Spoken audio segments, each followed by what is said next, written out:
So hello, good morning. So gikan ta sa balay kaganina no kanang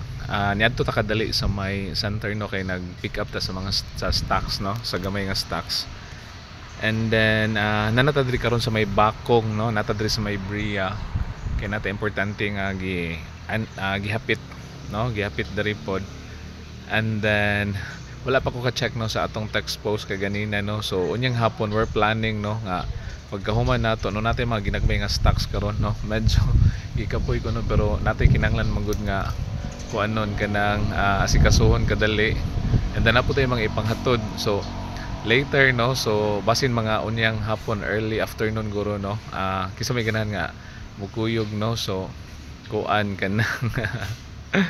nakabasa mo sa atong text post no so tanawon nato no kung asa taon niya no unyang hapon so mangita ta og asa ta pwede no kanang kuan kanang makalaag-laag no so because it's Friday and then complete naman pud atong kuan atong schedule nato no this month okay so unya no and then napatay ipanghatod-hatod pud ginagmay no because cut off man nato karon no cut off nato karon so we need nga ato sang i-complete ang atong mga points usa pud no and then so kisa may ganan mo kuyo gunya sa kita ta bye bye no.